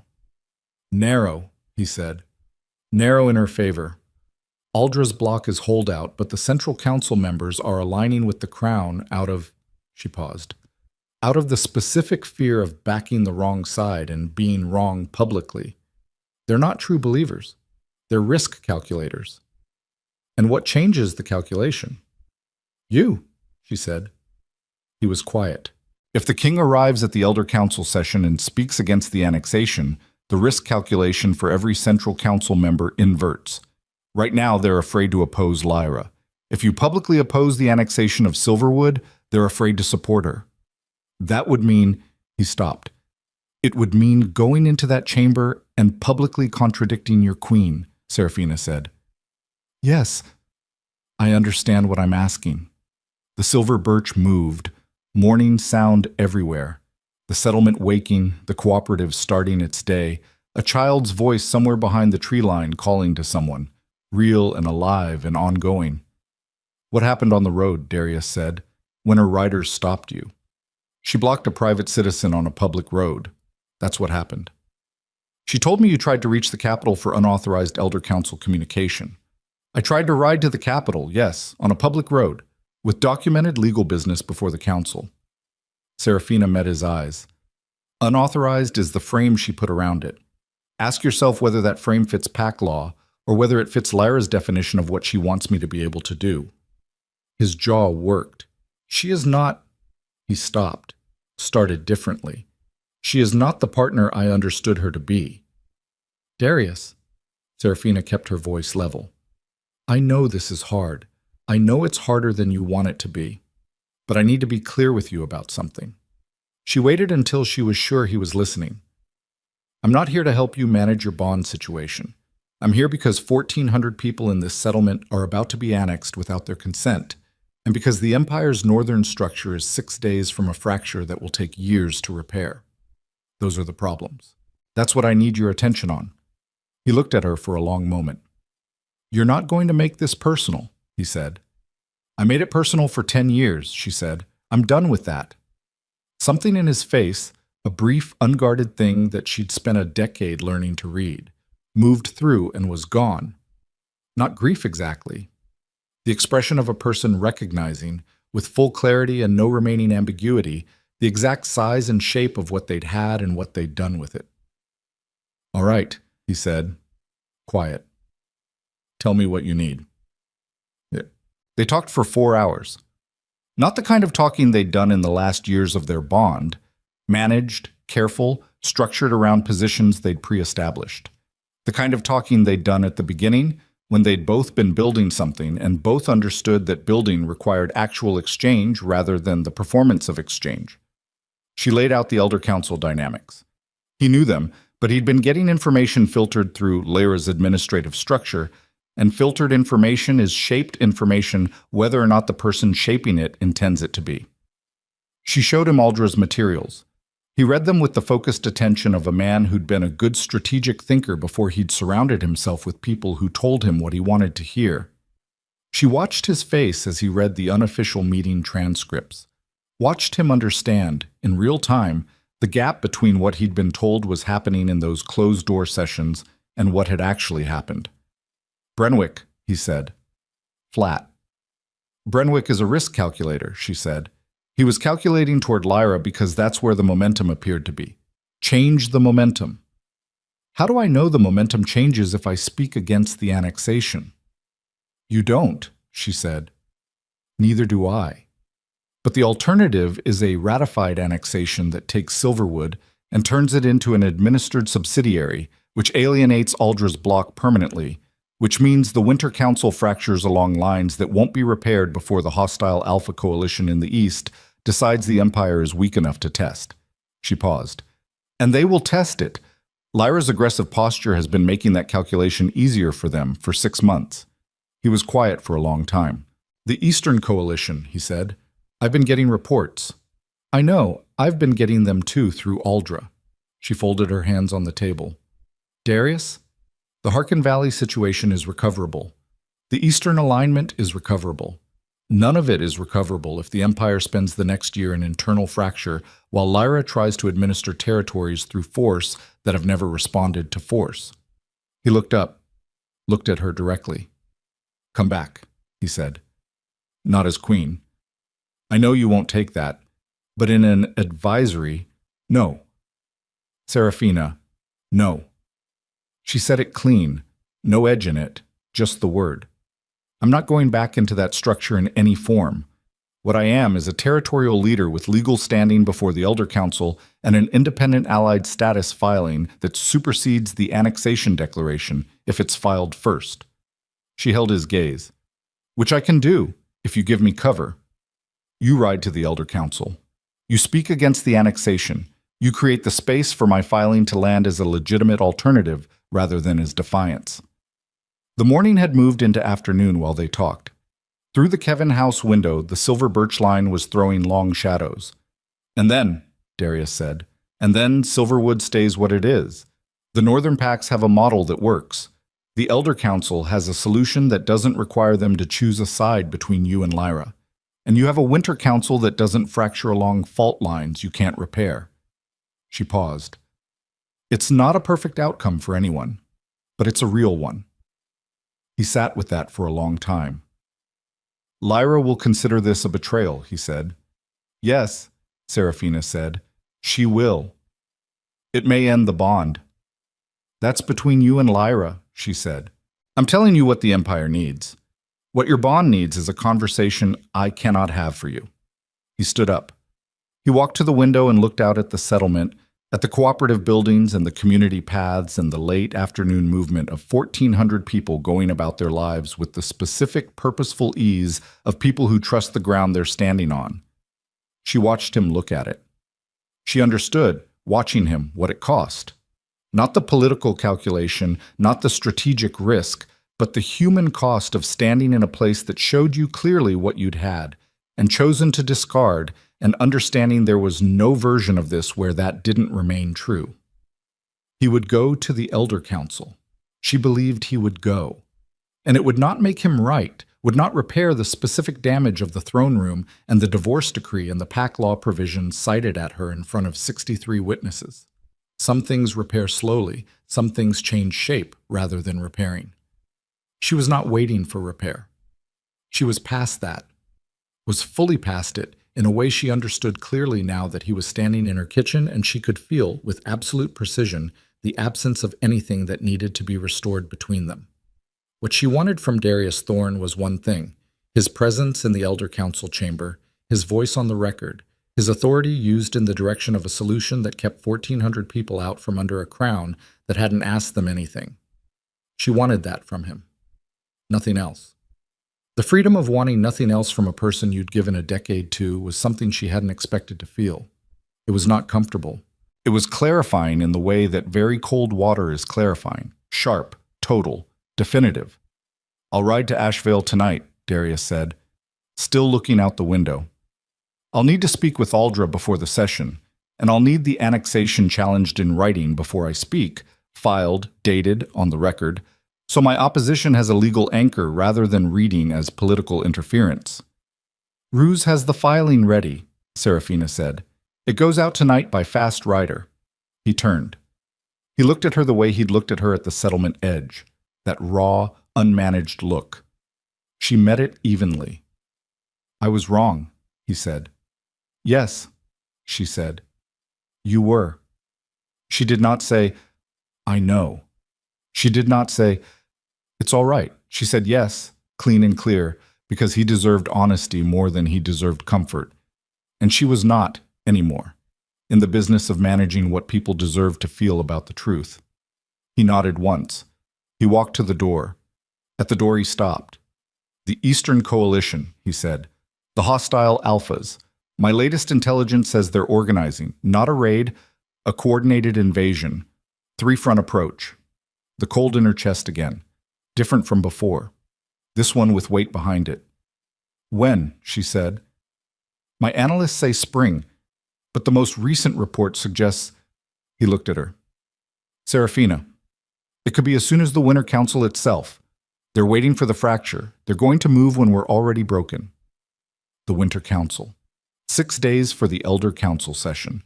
Weeks after that for the Winter Council where the Empire's major pack leaders gathered, and where a public fracture between the Crown and the Northern Bloc would read to the Eastern Coalition's intelligence as the green light they'd been waiting for. She understood the shape of it fully now. Lyra's annexation push hadn't just been about Silverwood, it had been about consolidation. pulling in every loose element before an invasion that Lyra knew was coming and believed she could meet with force. The aggressive posture, the military alliances, the annexation drive. It was all defensive preparation dressed as expansion. Lyra had seen the invasion coming. She just hadn't understood that the preparation was making the fracture worse. That the consolidation through force approach was reading to the northern pacts and the Elder Bloc and the 6,000 political relationships that held the empire together as the same threat as the invasion itself. Two enemies. One external, one self-made. Serafina sat with this for exactly 3 seconds. "Go to Aldra tonight," she said. "Tell her what you just told me about the invasion timeline. Tell her the Eastern Coalition is watching the Winter Council for fracture signal. Tell her the annexation declaration has to fail, not just stall, fail, because a failed annexation is the single most visible piece of evidence the Eastern Coalition will see that this empire is unified enough to be dangerous." Darius stared at her, something in his face that she hadn't seen there in years. Not admiration exactly, something more complicated than that. The look of a person watching someone think faster and farther than they were capable of thinking themselves and knowing it. "You already knew about the invasion," he said. "I suspected," she said. The timing of the annexation push made more sense as defensive consolidation than as pure aggression. Lyra doesn't move without strategic logic, I'll give her that. She met his eyes. She just chose the wrong strategy. Strength against a fracture is lighter fluid. You consolidate after you've unified.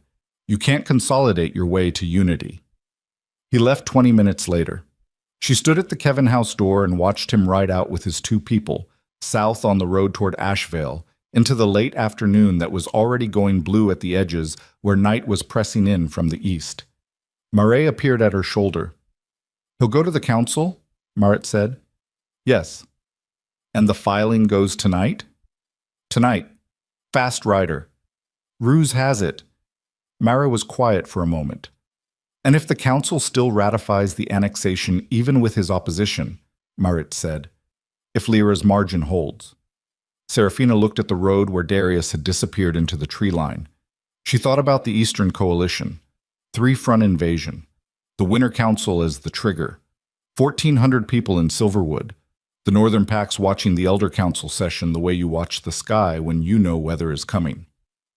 "Then we find out," she said, "what 1,400 people and every pack leader in the Northern Bloc do when an empire tries to absorb them the same week they learn an invasion is coming." She paused. "We find out whether they look to the crown for protection or whether they look to each other." "That's a war," Maret said. "That's the question Lyra forced," Serafina said. "Not me." She turned back inside. On the table, Aldra's 40 pages, Ruse's filing documents, the map of northern territories with the pack relationships marked in Serafina's own handwriting, 8 years of relationship maintenance rendered in ink lines and notation shorthand, the invisible architecture of a functioning empire. And on the far edge of that map, in the eastern territories, the blank space where the coalition was organizing, where 3-front invasion was taking shape in the patience of alphas who'd been watching an empire weaken from the inside and waiting for the moment to move. Tomorrow the filing would reach the Elder Council. In 5 days the session would convene. Somewhere between those 2 fixed points, Lyra Blackfang was going to find out that her king had ridden to Silverwood without her knowledge, had spoken with the woman she'd tried to stop on a public road, had taken that woman's assessment of a geopolitical crisis over her own advisors, and was riding to the Elder Council to publicly oppose the declaration she'd filed. What Lyra did with that information was not something Serafina could predict. She could predict tactics from Lyra. She could predict aggression. She could predict the specific species of move that a powerful person makes when they realize that the thing they tried to control has outmaneuvered them. What she could not predict was the shape or the speed. She looked at the map, at the blank eastern space, at the marked northern territories and the web of lines representing relationships she'd built, and the filing that was about to travel south through the night on a fast horse. She had moved every piece she had. She was standing in the only place she could stand. Tomorrow, the eastern sky would do what it was going to do regardless of what she wanted. All she could do now was be ready for it. The lamp burned low on the table. Outside, Silverwood breathed in the dark, 1,400 people who did not know what the next 5 days held, trusting the ground beneath them because she had built them a reason to trust it. She had better be worth that trust. She bent over the map and started working, and 200 miles south on the Asheville Road, moving fast in the dark, a king who had been wrong for a year was riding toward a choice that would either save the empire or end his bond and possibly his reign. And in the capital, in the war rooms and the administrative chambers, a queen who had never once in her life backed down from a direct challenge was about to learn that Darius had ridden to Silverwood. The lamp guttered. Seraphina reached out and steadied it. Whatever was coming, whatever Lyra did, whatever the Elder Council produced, whatever the Eastern Coalition scouts were reporting tonight to their alphas about the fracture signals they'd been watching for, it was already in motion. You could not stop a stone once it left the ridge. You could only decide where you were standing when it landed. The Elder Council session lasted 11 hours. Seraphina knew this because Aldra sent a rider the moment it ended, and the rider arrived at Silverwood in the early dark of the following morning, and the message was 4 words in Aldra's handwriting. Declaration failed. Come now. She was already dressed. She'd been awake since the 3rd hour, the same as most nights this week, sitting at the writing desk with the lamp low and the settlement breathing quietly outside and her mind running the same calculations it had been running for 5 days. The vote count, the Eastern Coalition timeline, the filing, Darius, Lyra, the shape of what came next depending on which of the 12 possible outcomes the Elder Council produced. Declaration failed. She sat with those 2 words for a moment, not celebrating. There was nothing to celebrate yet. The declaration failing was the beginning of what came next, not the end of anything. But she sat with them and let them be real, let the specific weight of them settle through her the way that important things settle when you've been carrying the uncertainty of them for long enough that the resolution itself feels almost too quiet. She called for Marais. She told Ruse and Oster that she was riding to the capital and that the Territorial Council had full authority in her absence to make operational decisions. She told Kyle, who was awake because Kale seemed to operate on 3 hours of sleep and a lifetime of suspicion, that the filing had held and Silverwood's independent allied status was now on the Elder Council record and would require full council reversal to challenge rather than simple majority ratification. That means we're safe, Kale said. It means we're harder to take, Seraphina said. Safe is something you build over time. He looked at her with those load-bearing eyes, nodded once. She rode out before sunrise. Cheb, Asheville looked different when she rode through the east gate in the late morning, or she looked at it differently. She wasn't sure which, and the distinction felt less important than it once might have. The market stalls open, the forge district ringing, the smell of bread and wood smoke, and the compressed warmth of a city full of people living their lives. She'd ridden out of this gate 10 months ago in the pre-dawn gray, telling herself not to look back. She looked at it straight on now. Aldra's house was in the old council district, a narrow building with a deep garden that was impractical by capital standards, and that Aldra maintained as a deliberate refusal to be practical about everything. Seraphina had been in this garden a dozen times over the years for conversations that couldn't happen in official spaces.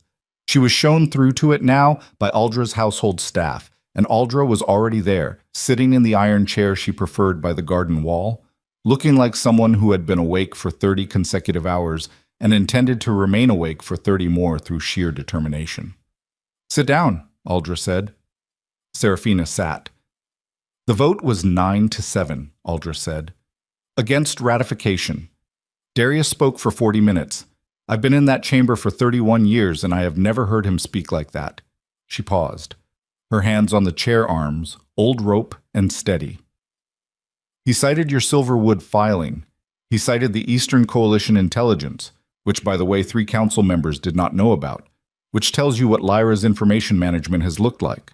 He cited Pack Law chapter and verse, and he argued that forced annexation of a functioning cooperative territory in the middle of an invasion threat was not administrative clarity, it was strategic self-destruction. She looked at Seraphina directly. He sounded like you. He sounded like himself, Seraphina said. That's who he is when he's not performing. Aldra was quiet for a moment. The garden. birds somewhere in the wall growth. Lyra left the capital last night, Aldra said. Serafina went still. Where? Eastern Ridge, her own territory. It was not... Aldra stopped. Started again with the precision of someone who understood that word choice here was everything. She did not leave quietly. She addressed the court before she left. She said, a pause. She said that she had come to Asheville to build something stronger than what was here, and that she had discovered the Empire did not want strength, it wanted the appearance of strength, and she was not interested in managing appearances.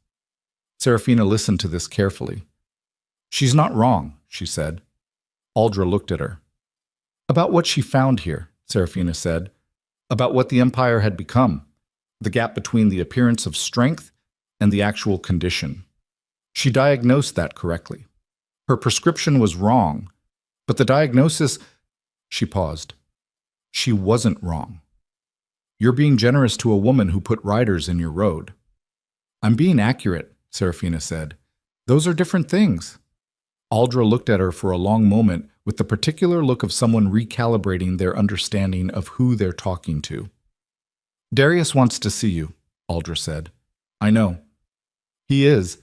Serafina. Aldra's voice shifted, lost its council chamber precision, became something older and more human. He understands what he did. I don't mean politically, I mean he understands it. I've watched that man for 15 years and I've never seen him in the condition he's in right now. And I want you to know that before you go in there, so you're not surprised by it. Serafina thought about the crossed-out words in his letter, the crooked wax seal.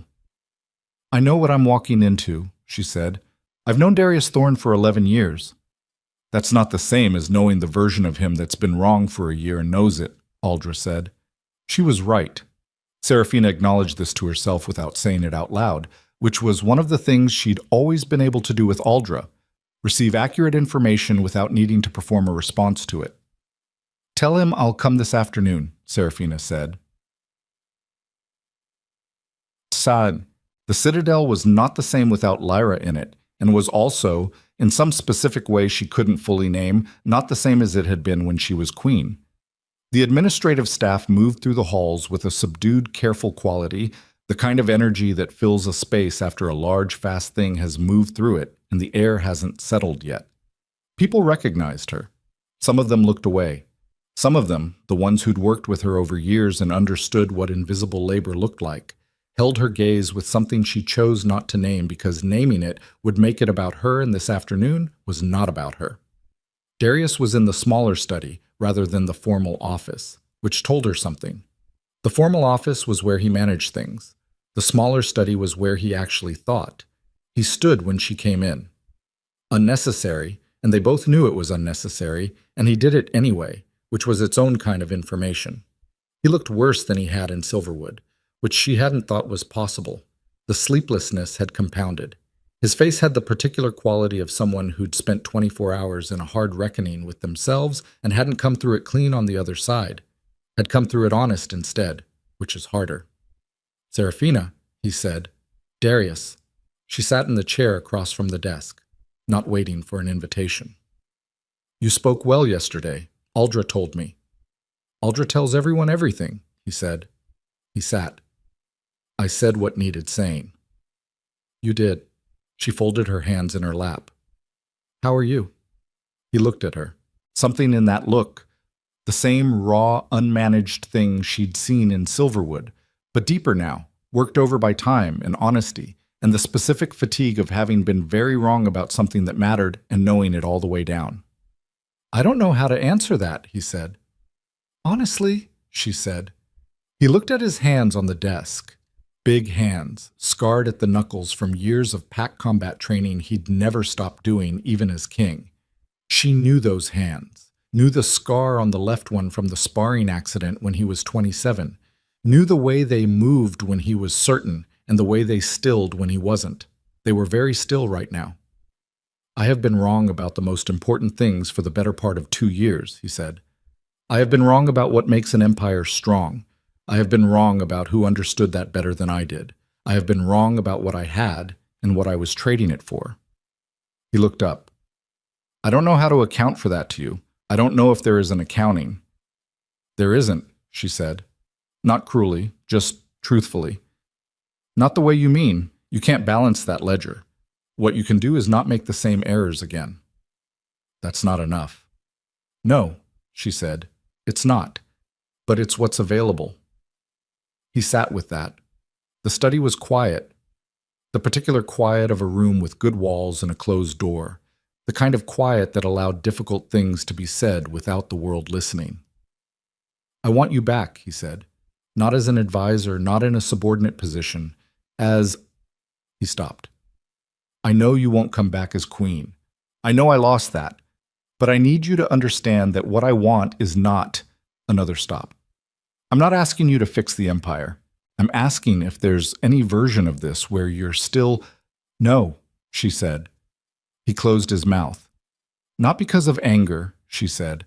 I need you to hear that clearly. I am not refusing because of what happened in the throne room, though that is part of my history and I'm not erasing it. I'm refusing because I've built something in Silverwood that is mine. Not mine as queen, not mine by marriage or position or proximity to your crown. Mine. She held his gaze. You asked me once, early on, what I actually wanted. Do you remember? He remembered. She could see it. You were 24, he said. You'd just come back from the Northern Territories. You told me you wanted to build something that lasted. Something that lasted, she said. Yes, I've done that. In Silverwood, with 1,400 people who came there not for a queen but for a place that worked the way they needed it to work. She paused. That's where I'm supposed to be.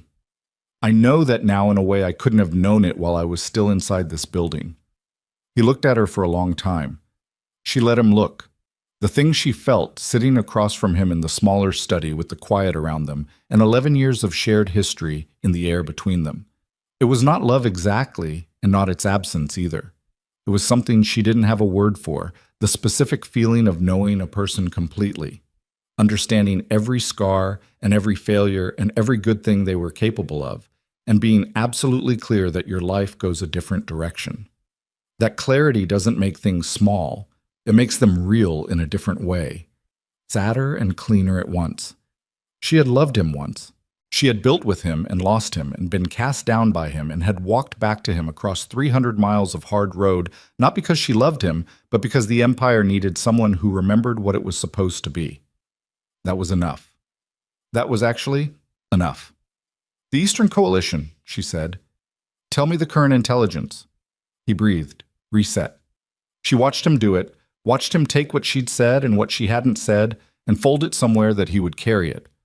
For a long time, she suspected, the way people carry things that are true and irreversible, and come back to the work. 3 weeks, he said. Maybe 4. The Winter Council creates the window they need. If we walk into that chamber fractured, they move. We won't be fractured, she said. The annexation declaration failed. Silverwood files as Allied territory before the Winter Council convenes. Every Northern Pack leader watches the Elder Council result and understands that the Crown respected the process instead of overriding it. She leaned forward slightly. That is the single most powerful signal you can send to the Eastern Coalition. Not military strength, not Lyra's aggressive posture. The signal that this empire's internal structure held under pressure. And the Winter Council itself. Bring Aldra's block in formally. Give Kale's people a seat. Not ceremonial, substantive. Let the Northern Territories speak first instead of last. She paused. Let me attend as Silverwood's territorial representative. Something moved in his face. You'd come to the Winter Council, he said. As an ally, she said. Not as a subject. Not as your former queen. As the representative of an independent allied territory with 1,400 people and functional pack integration agreements that the Empire needs. She met his eyes. If you can accept those terms, I'll be there. And I'll bring documentation that shows the Eastern Coalition what a unified empire actually looks like from the inside. He was quiet for a long time. Those terms, he said finally. Yes. She nodded. She stood. He stood too, again with that unnecessary courtesy, and she thought that some habits were written so deep in a person that they survived everything, even the year of being wrong. Serafina, he said. She looked at him. I am sorry, he said. Not as a political statement, not as... He stopped and found the words the way you find them when you've been looking for them for a long time. I am sorry for what I chose and how I chose it and what it cost you. I know that's not a ledger. I know you said it can't be balanced. I still need you to hear it. She looked at him for a moment. I hear it, she said. She left the smaller study. She walked through the Citadel corridor that she'd walked 1,000 times, past the administrative offices and the council anteroom and the carved archways that she'd always found slightly too ornate for her taste. Down the main staircase, through the ground floor hall. At the main entrance she stopped. She stood there for a moment and let herself feel it, the full weight of where she was standing and what was behind her and what was ahead. 11 years. An empire's worth of invisible labor. A throne room and a granite floor and 63 witnesses and a dignity she'd chosen over devastation and a road out of a city she'd told herself not to look back on. She'd come back, not to the throne, not to the position, not to the bond or the life she'd been building when she was 24 years old and full of the specific certainty of someone who hasn't yet understood how badly things can go. She'd come back to finish something, to defend something, to prove, not to Darius, not to Lyra, not to 63 witnesses, to herself and to 1,400 people in the Silver Birch Country, that what she'd built was real enough to hold even when the world tried to reclassify it as someone else's. It had held. She walked out. It does. The ride back to Silverwood was 3 days, and she spent most of it in the particular silence that follows a long, sustained effort. Not empty silence, but the kind that has texture, that is full of things settling into their final positions the way water settles after it's been disturbed. Moret rode beside her. They talked sometimes, mostly they rode.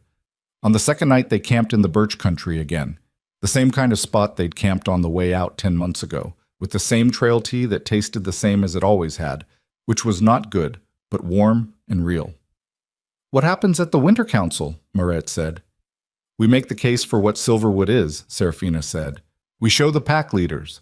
We let them see the numbers, the integration agreements, the functioning structure. We make it visible. And the Eastern Coalition. Darius handles the military response. That's his domain. She looked at the fire. What I handle is making sure the empire they're looking at from the outside reads as worth the cost of attacking. Right now it doesn't. 6 months from now. She paused. Maybe. You believe that, Moret said, that it can be fixed. Serafina thought about this honestly. I believe it can be different, she said. Fixed implies restoring what it was. What it was had problems. What it can be is something we haven't built yet. She looked up at the birch canopy, the dark sky beyond it full of a winter's worth of cold stars. I don't know if it gets there. I know what it requires, and I know it's possible, and I know there are people, Aldra, Kale, the Northern Packs, 1,400 people in Silverwood who are willing to build it. She paused. That's enough to work with. Moret looked at the fire. What about you? She said. Not the Empire. You. A long silence. Serafina thought about Darius's face in the smaller study, the crossed-out words in his letter, the throne room and the pack law provisions, and the road out of Thorncrest in the pre-dawn gray. She thought about the east field in Silverwood, and the Kevin House kitchen, and the morning light through the window she'd cleaned herself, and the water stain in the far corner she'd meant to fix. She thought about what it felt like to want nothing from a person you'd given everything to, and find that the wanting, nothing was not emptiness, was the beginning of something else.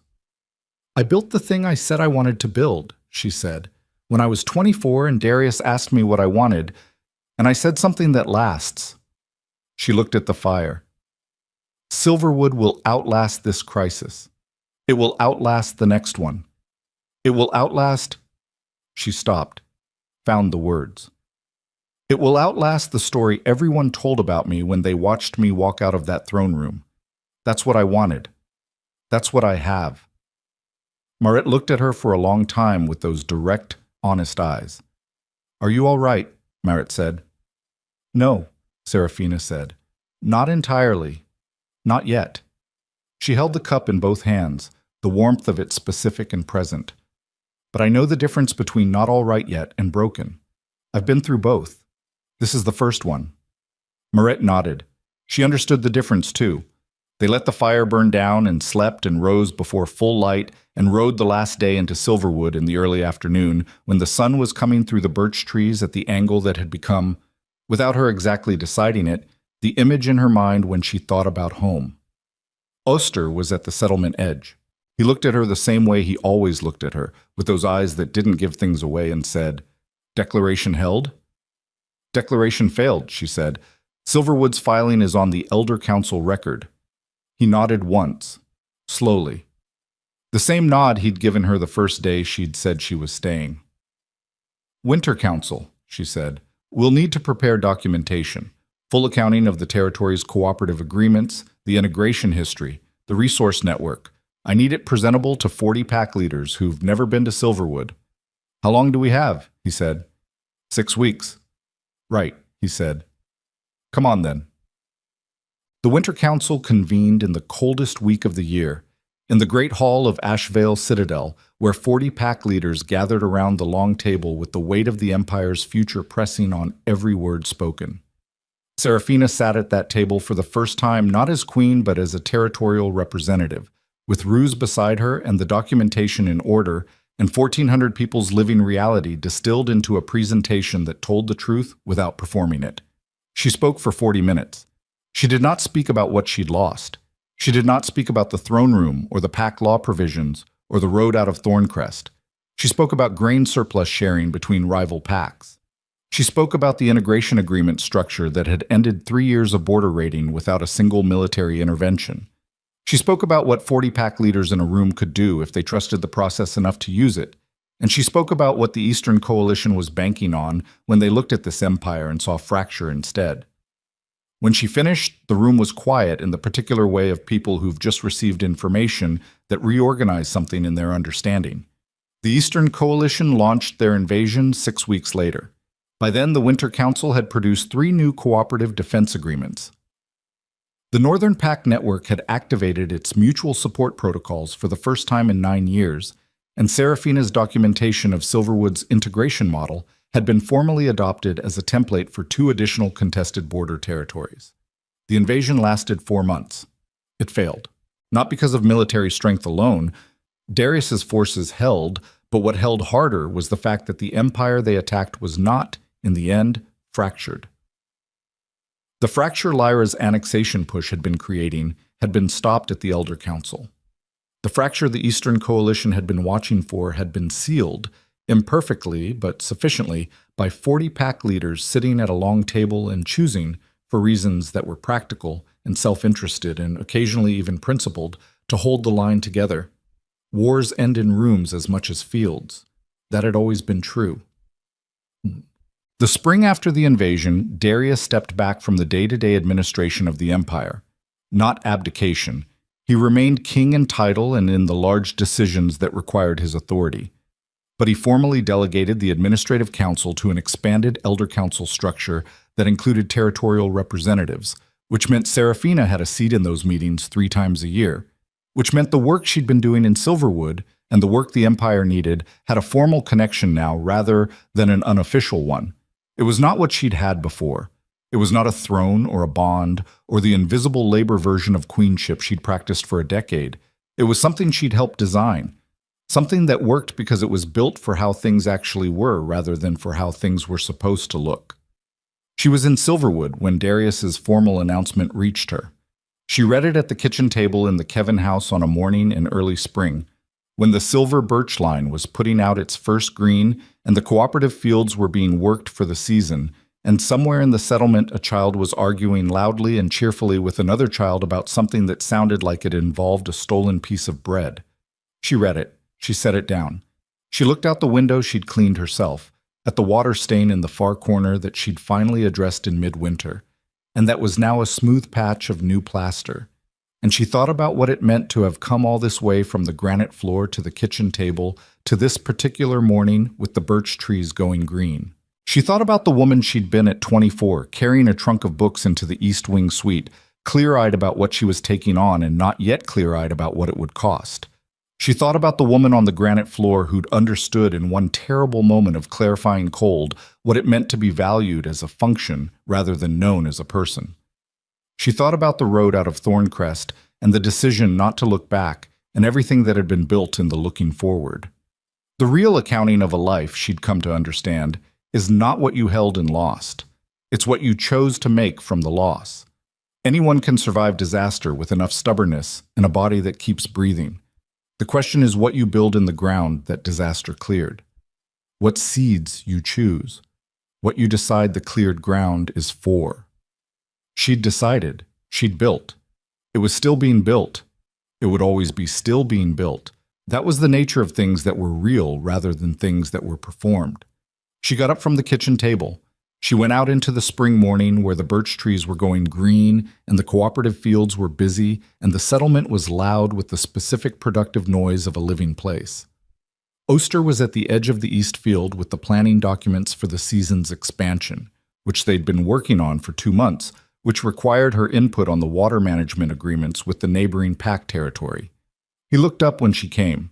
She looked at the field, the green coming up.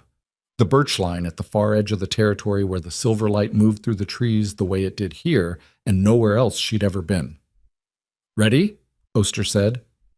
"Yes," she said. She took the documents. She went to work.